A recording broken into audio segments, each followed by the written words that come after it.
Vamos lá, então. Lição número 2 do Instituto Nossa Necessidade de Renascimento Espiritual. Ensinamentos e a doutrina de Julie Moore. Toda a humanidade deve renascer espiritualmente.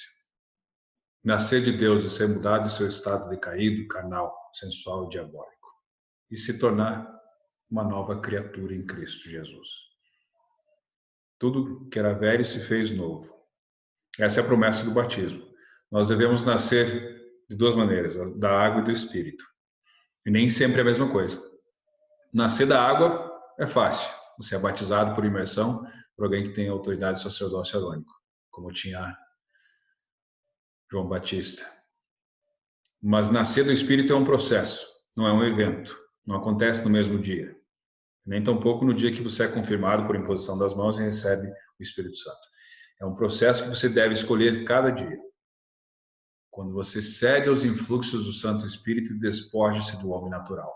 E torna-se humilde, manso, paciente, submisso ao Senhor. Como uma criancinha submete ao seu pai. Então, essa é a diferença de renascer espiritualmente. Toda a humanidade precisa renascer. Todo mundo. Nós vimos na queda de Adão, uma das heranças foi a morte espiritual. Porque Adão transgrediu, ele caiu e foi afastado da presença do Senhor. Mas através do arrependimento, através do Evangelho de Cristo, ele pôde voltar. E assim com cada um de nós. Né?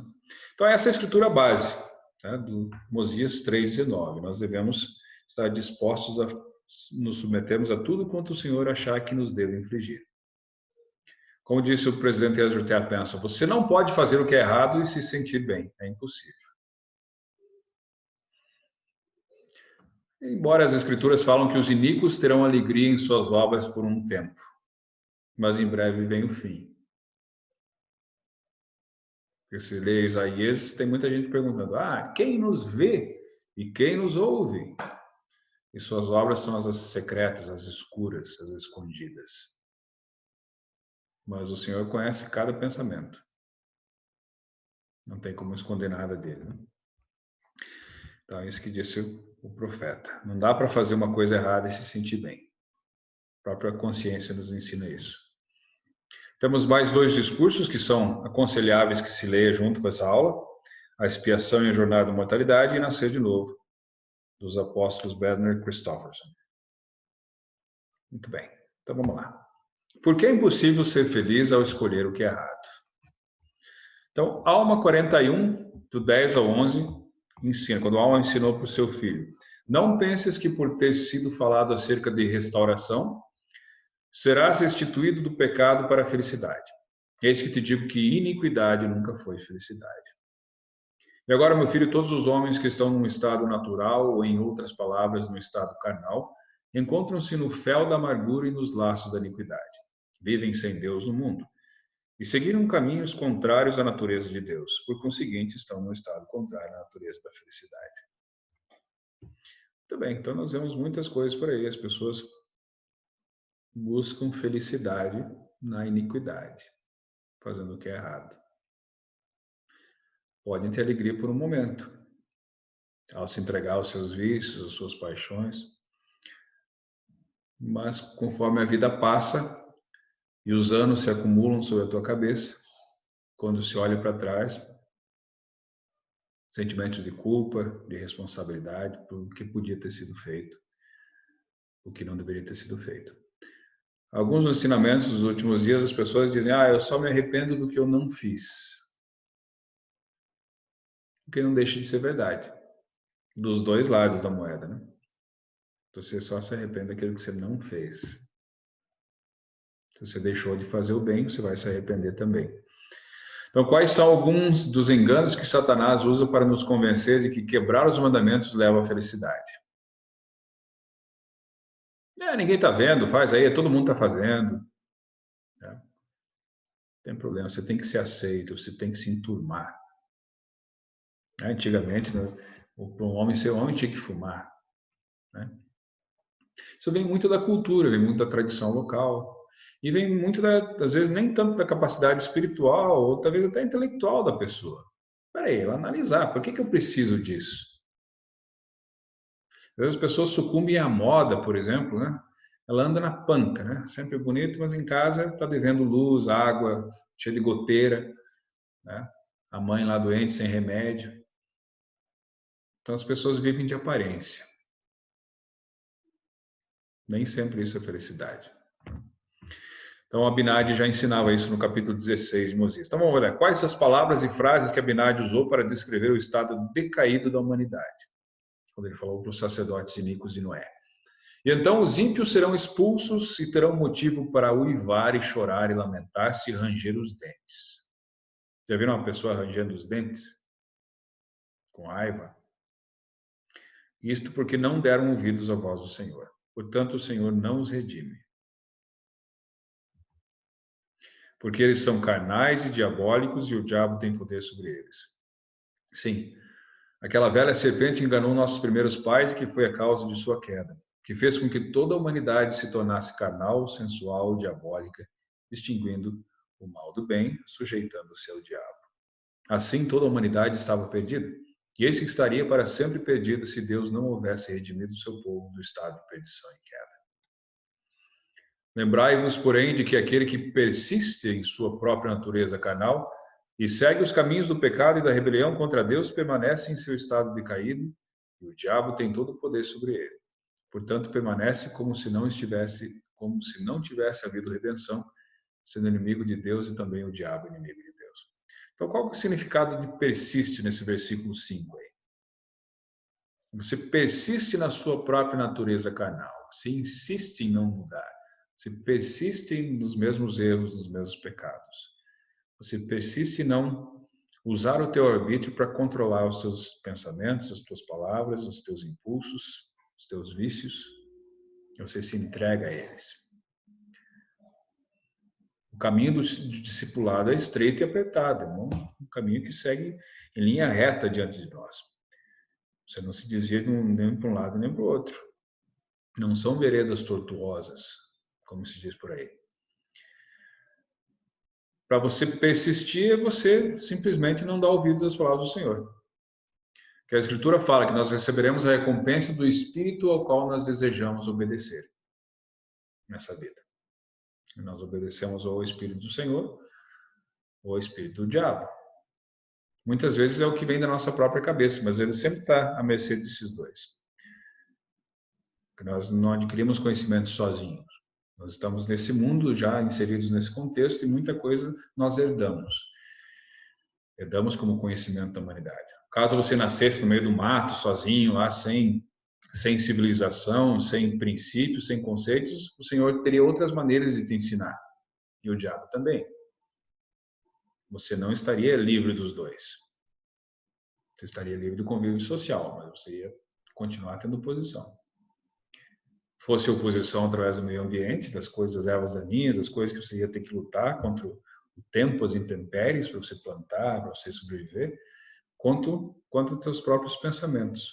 Apesar de você, mesmo que você fosse criado sem linguagem, né, como aconteceu com alguns Kala e Kamala na Índia, né, os dois jovens que foram criados por lobos, você ainda tem o teu pensamento, você vai ter que ter um diálogo interno, você vai ter que dar um jeito de sobreviver.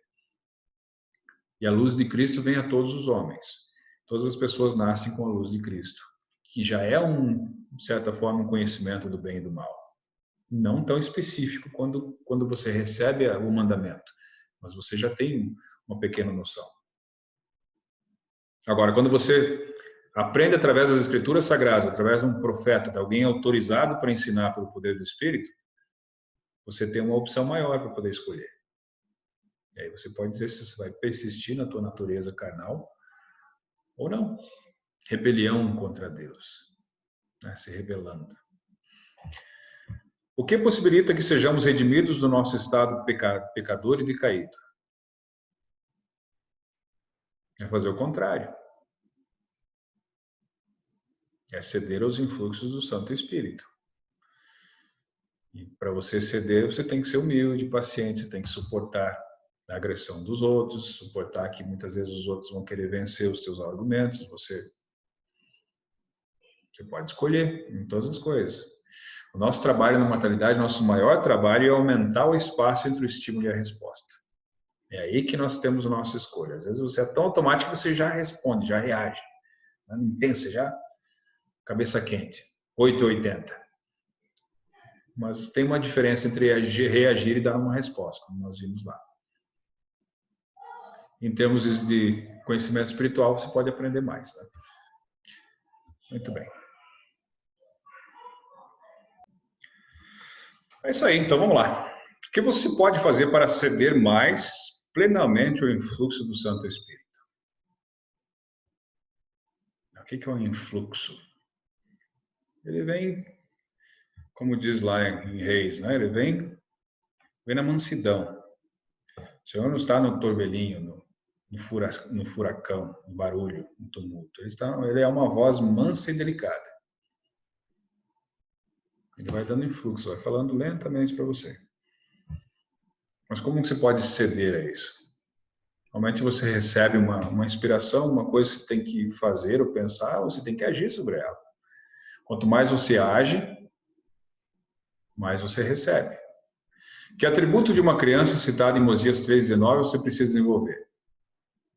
Lembra? Uma criança deve ser submisso como uma criança se submete a seu pai. Então, a submissão ao Senhor é um atributo divino, como Cristo foi submisso. Você pode pensar, mas eu já estudei, já tenho uma certa idade, eu não tenho que ficar fazendo tal coisa, eu não tenho que me sujeitar a fazer isso. Né? Me sujeitar a ver uma pessoa que não sabe nada aí, mais jovem, querer me ensinar. Ou a pessoa que não sabe o que está falando aí, fica falando, não tem que sujeitar a isso. Você não tem que se sujeitar, você não tem que fazer nada nessa vida que você não queira. Por isso que é nos dado o Santo Espírito e o arbítrio. Mas se você quiser ser um humilde seguidor de Cristo, você vai acabar desenvolvendo isso. Você precisa desenvolver essa submissão ao Senhor, para que você possa melhor servir as pessoas. Se você não consegue servir as pessoas, fica complicado. Quais são algumas das pessoas do livro de Mórmon que experimentaram uma mudança de sua natureza por causa da expiação de Jesus Cristo? Então, vocês podem pensar em alguns dos autores lá, os autores não, alguns das personagens que passaram por essa mudança de coração, que estavam em seu estado carnal, natural, se rebelaram e de repente mudaram. Muitos deles acabaram morrendo assim mesmo. A história do livro de Mórmon é da história de gerações, mais de 1000 anos de história, de um povo inteiro que foi massacrado, aniquilado. Os que sobraram, que eram nefitas, de sangue mesmo, os descendentes de Nefe, se transformaram em lamanitas. Então virou tudo lamanita. Pouca gente sobrou. Mas não quiseram mudar. E ficaram pior do que aqueles que não conheceram a verdade. Então, se você está num estado de retidão, uma vez tendo a tua mente sido iluminada pelo Santo Espírito do Senhor, o Espírito da promessa, e você cai em transgressão, você se torna pior do que você era. A não ser que você faça o contrário, né? Você tem que ceder aos influxos do Santo Espírito, que o Espírito vai continuar te lembrando, ó, volte, pare com isso. As coisas não se perderam ainda totalmente. Ainda há chance, ainda há tempo. A gente não dá ouvidos para aquilo, né? E segue adiante. Agora não quero saber disso. Então, Mosias 27:8. Os filhos de Mosias incluíam-se entre os incrédulos. O rei Mosias tinha seus filhos, os 4 filhos, e mais o filho de Alma, incluído entre eles, e chamava-se Alma como seu pai. Não obstante, tornou-se um homem muito iníquo e idólatra, e era um homem de muitas palavras e lisonjeava muito o povo. Fez com que muitos do povo agissem segundo suas iniquidades. Nós temos esse relato lá no capítulo 27 de Mosias, do 11 ao 24. E lá acontece, eu não vou ler com vocês, seria bom que vocês lessem, conta como que aconteceu isso. O pai, nós temos um vídeo, né, agora foi feito por a igreja sobre isso. Os pais de Alma, o pai e a mãe, estavam orando sobre o seu filho, que ele havia desviado o coração de muitas pessoas. E o anjo apareceu para eles, para que as orações do seu pai fossem respondidas conforme a sua fé. Então, a única coisa que às vezes o pai tem para fazer por um filho é a oração. O filho não quer saber mais dele, não tem contato, não ouve as palavras, não faz nada. Isso para qualquer pessoa. A pessoa não quer mais saber de você, você não tem como influenciá-la para o bem, mas você continua orando por ela. Aí que tá, né? Você não pode tirar o livre-arbítrio das pessoas. Mas usando o teu arbítrio e a tua fé, você pode implorar que o Senhor mande mais luz para aquela pessoa, para que ela faça as escolhas dela. E a alma estava orando pelo filho dele, como o filho pródigo, né? O pai do filho pródigo fazia. E quando você ora por um filho, você não mede, você às vezes sai do decoro, né? Você não pode sugerir muitas coisas ao Senhor, que nem sempre são certas, mas pela tua fé você pode pedir que ele intervenha. E tanta era a fé do pai e da mãe de alma que o Senhor mandou um anjo para convencer. Tá bom, se você quiser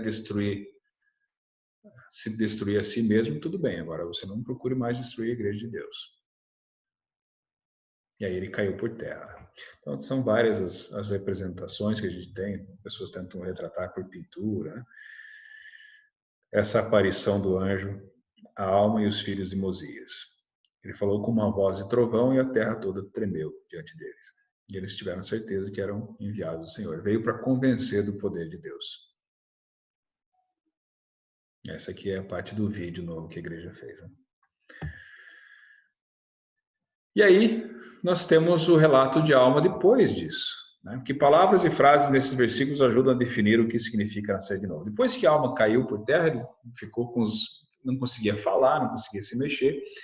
O pai dele pediu para que avisasse todo o povo, para que visse o que o Senhor tinha feito por alma, por seu filho, pelos filhos de Mosias, e todos começaram a orar e a jejuar, pedindo que o Senhor abrisse a boca de alma, porque o despertasse do seu sono. Mas enquanto ele estava lá inconsciente, o Senhor estava tirando o véu da incredulidade dele, como aconteceu com o rei Lamone e com os outros. A pessoa tentava acordar ele, ele não acordava, ele estava ali, estava vivo, mas não acordava. Ele estava recebendo instruções do Senhor. Aí ele fala que nesse momento ele estava muito angustiado nesse pensamento. Ele começou a ser atormentado por todos os seus pecados. A lembrança de todas as transgressões que ele tinha feito e tal. E aí ele lembrou que o pai dele ensinava que Jesus Cristo viria para tirar os pecados do mundo. E no pensamento dele, às vezes a gente pode fazer isso durante o sonho também, se vocês já tiveram essa experiência, você está sonhando, daí você vê que tem alguma coisa errada, você percebe, peraí, eu estou sonhando. E aí você se conscientiza e você guia o teu sonho para algum lugar. É possível fazer isso. E nesse momento aqui você aprende que a alma também se lembrou dos ensinamentos do seu pai e fez uma oração. Né? Fez uma oração a Cristo mesmo. Eu que estou no fel da amargura e nos laços da iniquidade, tem piedade de mim. E aí, no mesmo tempo, ele recebeu a luz e o Senhor conseguiu falar com ele. E aí ele diz assim, no 24, pois disse ele, arrependi-me de meus pecados, o Senhor redimiu-me, eis que nasci do Espírito. E durante aquele momento o Senhor falou com ele, com alma. Olha só. O Senhor disse-me, não te admires de que toda a humanidade, sim, homens e mulheres, toda nação, tribo, língua e povo tenham que nascer de novo. Tenham de nascer de novo. Sim, nascer de Deus, serem mudados do seu estado carnal e decaído para um estado de retidão, sendo redimidos por Deus, tornando-se seus filhos e filhas. E tornam-se assim novas criaturas. E a menos que façam isso, não poderão de modo algum herdar o reino de Deus. Então, como o versículo 26 ajuda a esclarecer por que precisamos nascer de novo? Se você não nasce de novo, de modo algum você pode herdar o reino de Deus. Você não pode entrar no reino dele. Você precisa ser uma nova criatura. Né? Então, a alma passou por essa experiência. Ele teve esse renascimento espiritual. Clamou ao filho de Davi que tivesse misericórdia dele. E o Senhor respondeu. Então, por que o Senhor falou para ele? Muitas vezes a gente vai... O Senhor responde imediatamente. Você está no fel da amargura, nos laços da iniquidade, você está com vício, com qualquer coisa que você tiver, se você orar a Ele com fé, Ele vai ouvir imediatamente. Ele não vai esperar você melhorar um pouco para depois te ajudar. Não. Ele estende a mão na hora para você. Aqui ele falou com Alma por alguns motivos. Nós sabemos que Alma foi um profeta pré-ordenado. Depois que você ler lá o capítulo 13 de Alma, você vai entender sobre a pré-ordenação. Ele recebeu esse testemunho. Mas não quer dizer que muitas pessoas não recebam. Mas elas têm que ser mudadas do seu estado carnal e decaído. Né? E aí é o que o rei Benjamim falava no seu discurso, capítulo 5 de Mosias. Aí ele ensinou como é que as pessoas podem renascer espiritualmente, como é que se pode mudar. Aconteceu que, tendo o rei Benjamim assim falado ao seu povo, mandou investigar se seu povo acreditara nas palavras que disseram. Depois daqueles primeiros discursos, né, você pode ler lá do 2 até o 4, ele quis saber se o povo tinha acreditado nas suas palavras. E todos clamaram a uma só voz, dizendo: sim, acreditamos em todas as palavras que nos disseste e também sabemos que são certas e verdadeiras, por causa do Espírito do Senhor Onipotente que efetuou em nós, ou melhor, em nosso coração, uma vigorosa mudança, de modo que não temos mais disposição para praticar o mal, mas sim de fazer o bem continuamente. E também nós mesmos, pela infinita bondade de Deus e manifestações de seu Espírito, temos grandes visões do que está por acontecer. E se fosse conveniente, poderíamos profetizar sobre todas as coisas. E foi a fé que tivemos nas coisas que nosso rei nos disse que nos levou a este grande conhecimento, pelo que nos regozijamos com tão grande alegria. Claro que aqui foi um apanhado que o profeta fez da opinião geral do povo, de como eles se sentiam depois dessa grande conferência, que foi uma conferência, né? Não sei quantos dias foi isso lá. Mas o povo se manifestou, por palavras, por atos, de que eles receberam uma vigorosa mudança. Eles não tinham mais vontade de fazer o mal, mas eles queriam fazer o bem. Então, às vezes acontece isso, não sei se acontece com algum de vocês, quando as pessoas vão para algum workshop de trabalho, por exemplo, você vai lá num fim de semana para aprender algum princípio, alguma técnica, alguma coisa. Às vezes as pessoas fazem isso nas empresas, né? Um treinamento intensivo de imersão. Um acampamento, ou FSY, como teve aqui na igreja, né? Você vai lá, se retira do mundo, fica num ambiente preparado para aquilo, por alguns dias, 1 ou 2 dias, e você aprende um monte de coisa, só que o que muda para você não é o conteúdo, é o contexto. Por isso que é difícil explicar para uma pessoa que não foi lá. É que a pessoa que é acostumada com conteúdo chega, tá, mas o que você aprendeu lá? Você fica pensando, o que eu aprendi? Daí você tem que dar nome para as coisas. O que mudou para você não foi o conteúdo. Ah, eu aprendi mais esse mandamento, aprendi essa escritura. Eu aprendi a expandir o meu contexto. E aí você não consegue explicar isso, porque você teve uma vivência espiritual. E isso que acontece na conferência, quando há imersão, ou quando você vai para a missão. Você sai da tua vida e fica num contexto diferente lá, é um outro contexto. Agora eu sou missionário. Às vezes a gente fazia isso quando tinha visitas de mestres familiares, você saía, né, colocava gravata, saía no domingo visitar. Aquele dia era outro, daí você voltava para tua casa e era um outro contexto. Mas agora o que o profeta nos pede é que nós mudemos, que o contexto continue se aproximando do que tem que ser. A igreja precisa estar em casa também. Não é só quando você sai para fazer uma visita. Mas o sacerdócio tem que estar a todo momento contigo. É os princípios do sacerdócio. E aí esse povo todo, então, demonstrou que não tinha mais vontade de fazer o mal. Ele diz aqui, que evidências... Deixa eu tirar a câmera para cá. Vocês acharam de que o povo do rei Benjamim havia nascido espiritualmente?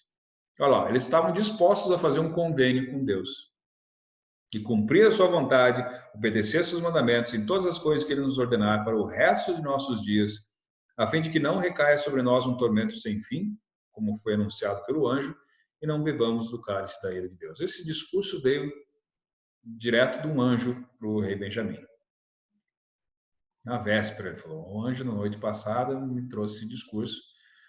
Ele, não sei, gravou de tal maneira na cabeça dele que ele sabia proferir todas as palavras. Eu não sei se foi uma visita só, né? Porque a gente aprendeu com Joseph que Moroni apareceu 3 vezes na mesma noite, falou as mesmas coisas, acrescentou um pouquinho mais cada vez, e pela manhã de novo apareceu para ele. Então, os anjos têm essa maneira de repetir as coisas, mas fica gravado.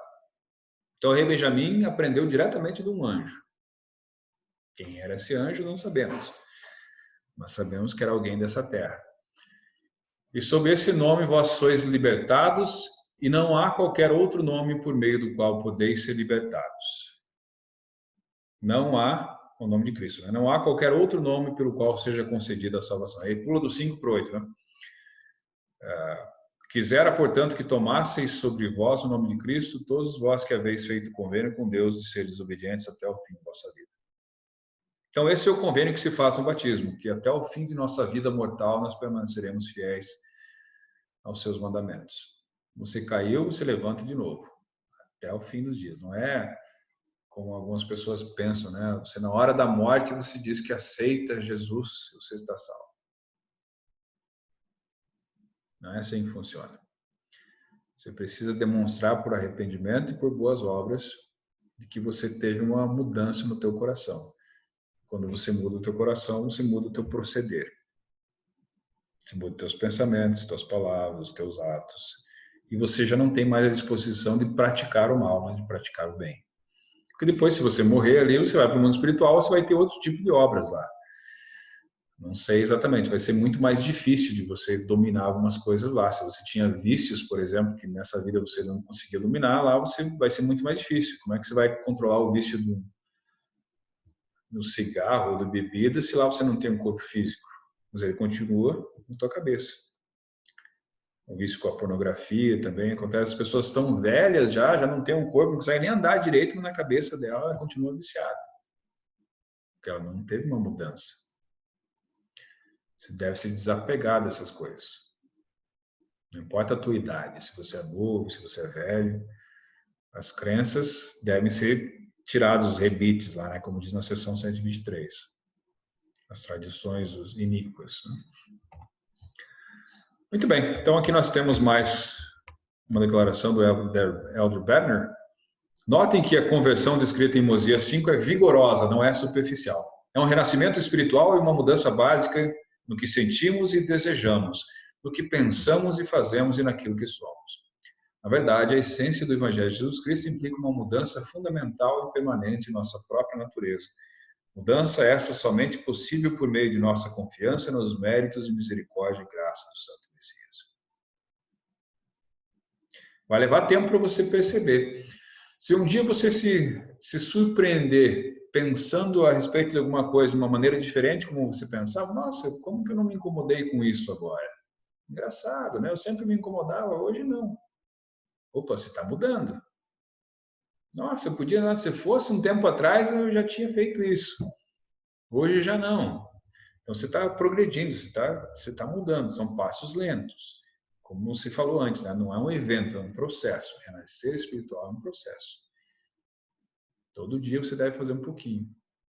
E aí você vai se surpreender. Você já não vai desejar tal coisa. Ah, uma vez eu queria fazer isso, agora não. Ah, eu queria perseguir, eu queria ter vingança com aquela pessoa que me fez isso. Ah, eu queria falar mal da pessoa.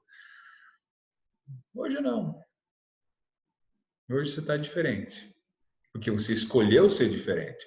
Às vezes você é forçado a fazer isso. O Senhor força a gente, em alguns momentos, a você não ir mais por aquele caminho. Se quiser insistir, você vai sofrer. Vai demorar mais se passar por aquela aprovação. A gente deve escolher de boa vontade se submeter. O que chama a sua atenção na descrição que o Elder Bednar faz da poderosa mudança do coração?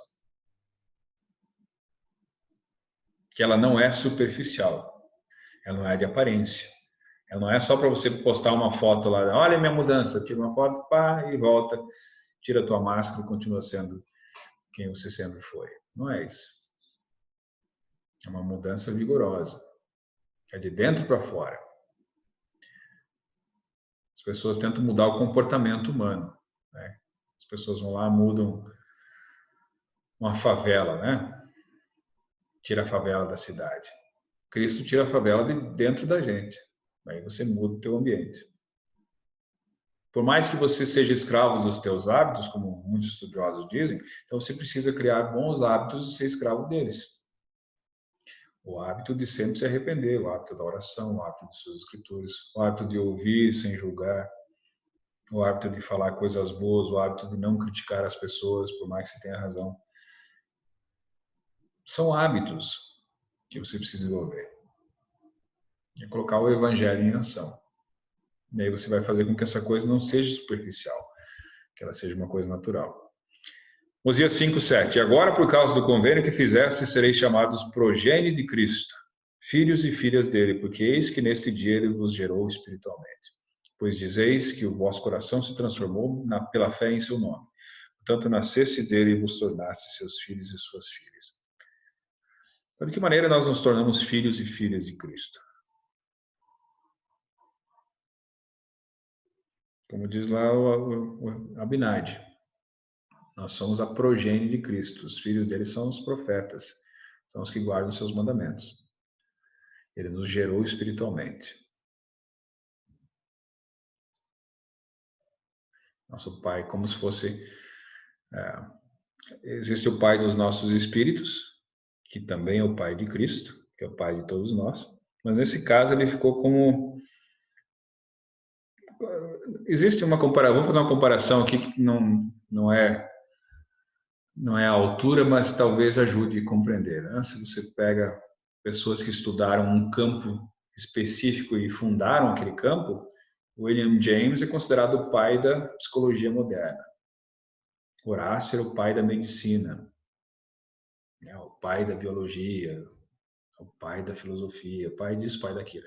Ele trouxe aquela doutrina por primeiro momento. Então, quando ele trouxe isso para nós através da expiação, é como se ele fosse o nosso pai. Nesse sentido, mas nós somos progênie dele, espiritualmente. Nós somos os seus seguidores, nós seguimos essa filosofia e nós pertencemos a ele agora. Não sei se ficou claro, né? Vamos lá. Então, essas são algumas das escrituras, Alma 5,14 e Éter 12,27. Então, Elder Christofferson pergunta, vocês poderiam perguntar, por que essa poderosa mudança não ocorre mais rápido em mim? Lembrem-se de que os exemplos notáveis do povo do rei Benjamim, de Alma e de outros nas escrituras são exatamente isso, notáveis e incomuns. Para a maioria de nós, as mudanças são graduais e paulatinas. Paulatina quer dizer pouco a pouco. Nascer de novo, em contraste com o renascimento físico, o nascimento físico é um processo e não um evento. Envolver-nos nesse processo é o objetivo central da mortalidade. Estamos no segundo ato da peça. Ainda estamos atuando. Precisamos sempre desempenhar o nosso papel. E elas não vão ser tão rápidas, né? Assim mesmo, não devemos nos contentar com esforços ocasionais. Não fiquemos satisfeitos em reter alguma disposição para fazer o mal. Tomemos o sacramento dignamente toda semana. Continuemos a buscar o Espírito Santo para arrancar os últimos vestígios de impureza que houver em nós.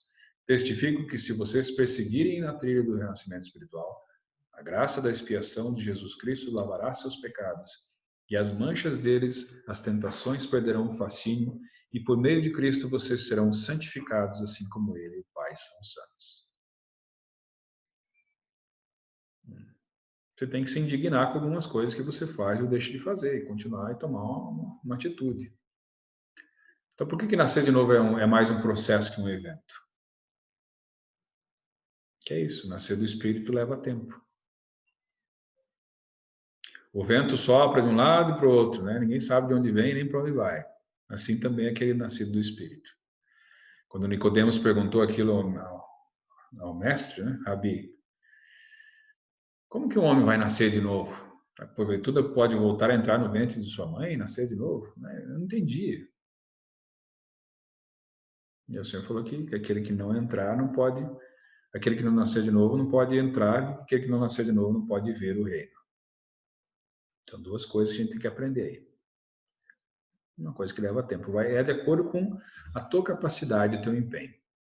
Se você quiser colocar à prova aí, se você, por exemplo, começar a prestar o teu testemunho, tentar fazer as obras, falar disso para outras pessoas, né, compartilhar o testemunho, alguma coisa, você vai se expor. E o Espírito vai estar ali para ajudar. E você saberá naquele exato momento que você está recebendo um renascimento espiritual. Que ou você vai ser rejeitado ou aquilo vai fazer com que ambos se regozijem pelo mesmo Espírito. Ambos sejam edificados, para que não falem todos ao mesmo tempo. Então, como o processo de renascimento espiritual nos ajuda a nos tornarmos santos como o Pai Celestial e seu Filho Jesus Cristo?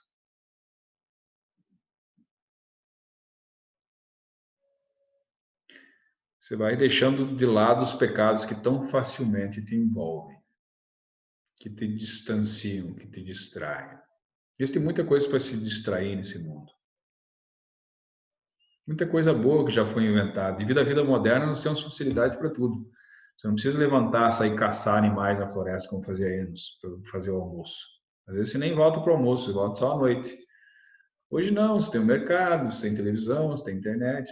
Você não precisa gastar tempo com algumas coisas básicas para sobreviver. Então, te sobra um monte de tempo. E, normalmente, nós usamos esse tempo para nos distrair com coisas que talvez não produzam outras, mas que só consumam tempo.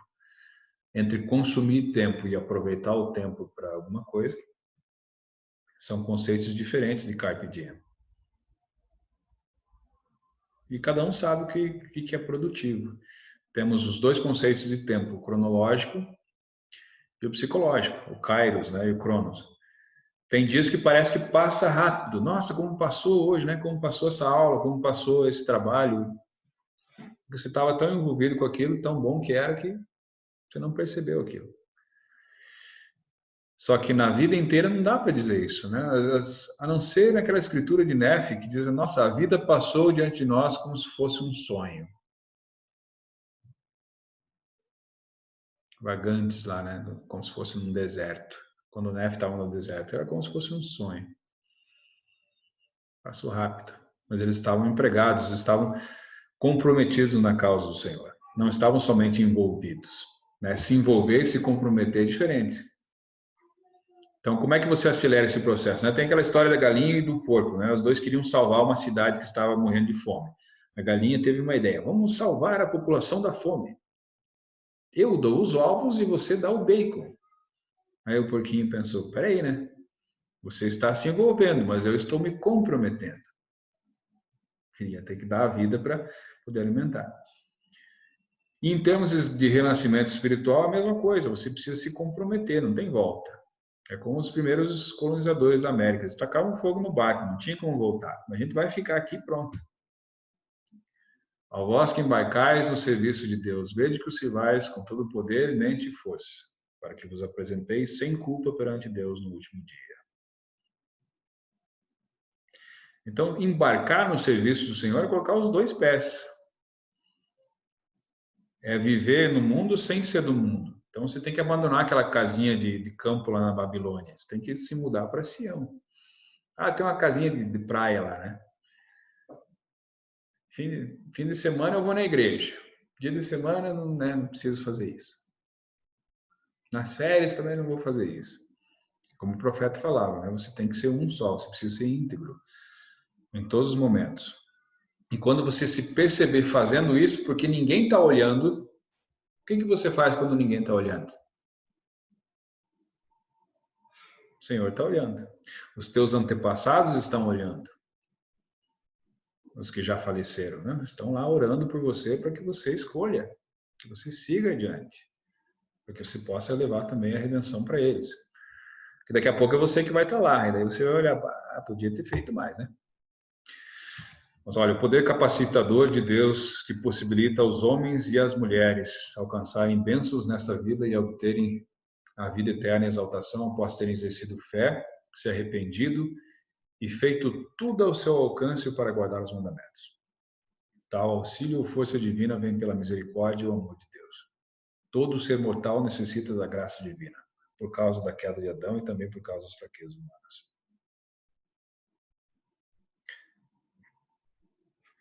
Todos nós precisamos da graça, né? A gente vê nas Escrituras, nós vemos que Jesus cresceu de graça em graça, foi recebendo as coisas aos poucos. E ele mesmo teve que desenvolver. E normalmente ele se retirava a lugares solitários para orar quando ele começou a missão dele. Mas ele passou por todas as coisas que nós passamos. Todas as dificuldades que nós vamos passar, ele entende. Por isso que ele pode dar a sua graça, ele dá um meio para que você saia, ele providencia um meio para o escape. Ele nunca dá ordens aos filhos dos homens sem antes preparar um caminho pelo qual suas ordens possam ser executadas. Então, se você recebeu do Espírito Santo um influxo, uma ideia de como adaptar um mandamento para a tua vida, ele nunca te dá um mandamento sem preparar um caminho para que você possa cumpri-lo. Então, se você deve fazer isso com tal pessoa da tua família ou na tua vida pessoal, e você ainda não tem ideia de como isso vai acontecer, entenda que ele nunca vai te dar isso sem que você busque, sem te dar um caminho. Mas para isso você precisa ser humilde. Porque minha graça basta aos que são humildes. Me reconhece a minha mão em todas as coisas. Aqueles que são gratos em todas as coisas terão as coisas dessa terra centuplicadas.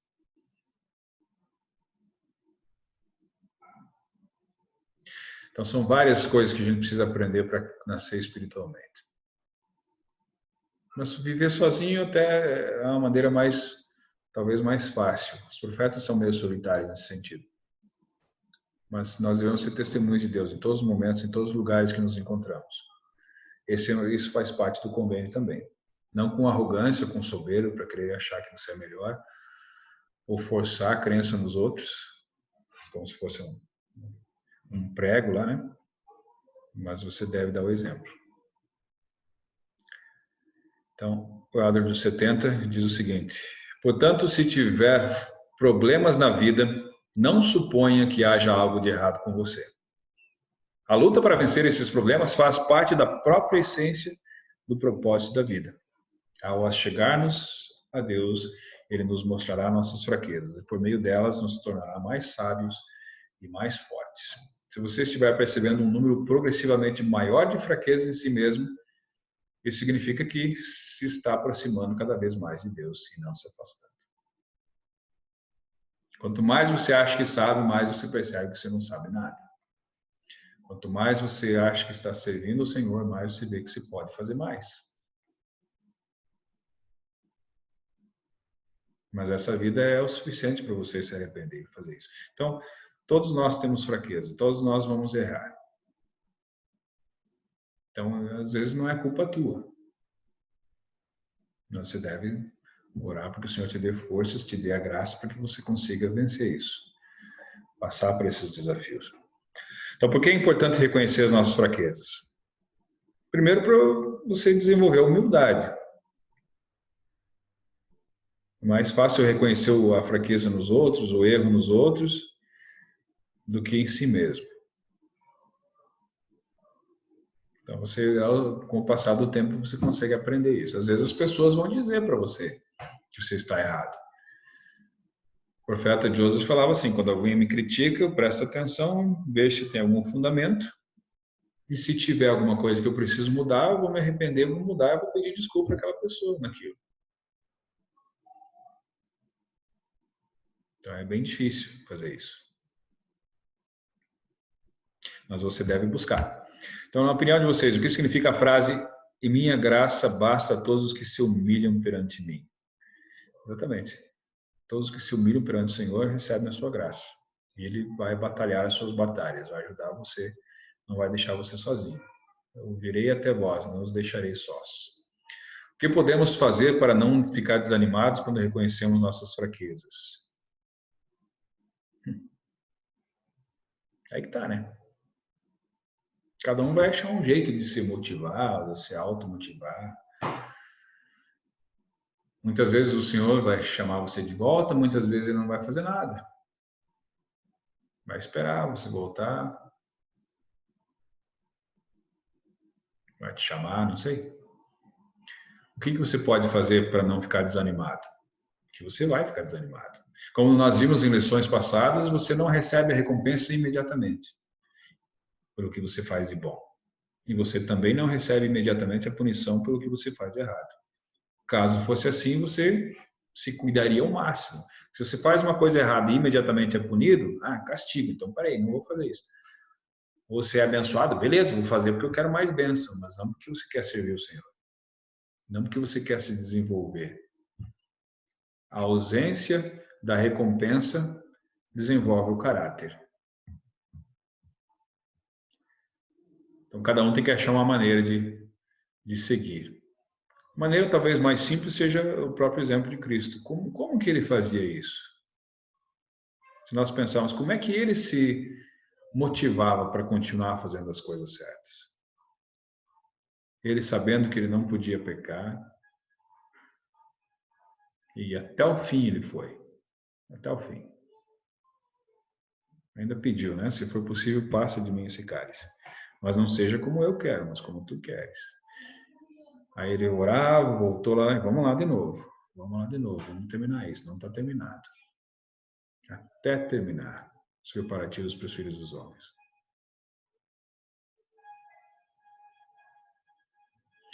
Então, todos nós temos fraquezas. Nós devemos ser humildes e pedir ao Senhor que primeiro nos ajude, nos mostre as nossas fraquezas e a gente trabalha em cima delas. Mas aí talvez tenha um outro procedimento, uma outra abordagem que nós devemos fazer. Quando você recebe a tua bênção patriarcal, se você já recebeu, você pode perceber que tem alguns conselhos para as tuas fraquezas. Não faça isso, evite fazer aquilo e tal, né? Mas ele sempre dá da maneira positiva, ele não usa uma frase negativa. Por exemplo, se eu falar assim, não pense em limão. Você já pensou num limão? Não tem como dizer não pense em limão. Eu quero que você pense no laranja. Então eu falo, pense no laranja. Eu falo no afirmativo. Então o Senhor faz isso. Ele quer que você não faça alguma coisa, então ele te dá um conselho afirmativo. Faça isso para você evitar aquilo. Então ele vai te dizer algumas das suas fraquezas ali. Mas muitas vezes ele vai te falar dos teus dons, dos teus talentos, da tua capacidade. Muitas vezes ele vai falar da metade cheia do copo, não da metade vazia. Então, faça isso. Então, se você deixar de lado as suas fraquezas, não que você não deva reconhecer e tomar cuidado com elas, mas comece a trabalhar naquilo que você é forte. Use aquilo que você sabe fazer bem, que você é certo já. Desenvolva, amplie aquilo, aumente os seus talentos. Use aquilo para o bem. E aí, consequentemente, você vai sobrepujar as outras coisas. Né? Se você é bom numa coisa só e no resto você é ruim, a graça do Senhor vai ajudar você a equilibrar aquilo. Mas se você usar bem aquilo. Então, são duas maneiras de você se motivar. Procure saber as suas fraquezas, mas se apegue às coisas boas, se apegue às coisas fortes que você já sabe fazer. Isso não pode ser motivo de orgulho para você, porque também é perigoso. Se você tiver aquela atitude, eu sou mais santo que você, é perigoso. Você incorre no mesmo coisa que os nefitas fizeram, né? O orgulho. Muito bem, então, essa foi a aula número 12 do Instituto. Também sei que nós todos devemos renascer espiritualmente e aprender essas coisas, renascer de Deus. Isso é possível. Deus existe, Jesus Cristo existe, o Espírito Santo também existe. E todos eles conhecem a nós, conhecem você, pessoalmente. E você pode saber se Deus existe se você perguntar diretamente para Ele. É a única maneira de você saber. E aí, se você sentir que deve fazer algumas coisas, tomar alguns passos, faça. Que aí Ele vai te dar mais. Ele vai provar e vai te dando mais fé. Porque Jesus Cristo é o autor e aperfeiçoador de nossa fé. E todas as coisas boas vêm dele, de ninguém mais. Então eu sei que essas coisas são verdade, que ele vai ajudar cada um de nós nas nossas dificuldades, pro resto da vida, até o fim da nossa vida mortal. Vai mudar o mundo, vai mudar a configuração política, religiosa do mundo, o entendimento que eles têm de humanidade, de pertencimento. A gente está vendo isso com a pandemia, as pessoas estão mais unidas, estão mais focadas no sentimento geral de que somos todos da mesma família. Mas ao mesmo tempo ele vai fazer com que cada experiência, apesar de ser global, ela seja individual. Porque a instrução é geral, mas a edificação é pessoal. E aqueles que tiverem ouvidos para ouvir, que vão ouvir. Então eu digo essas coisas em nome de Jesus Cristo. Amém.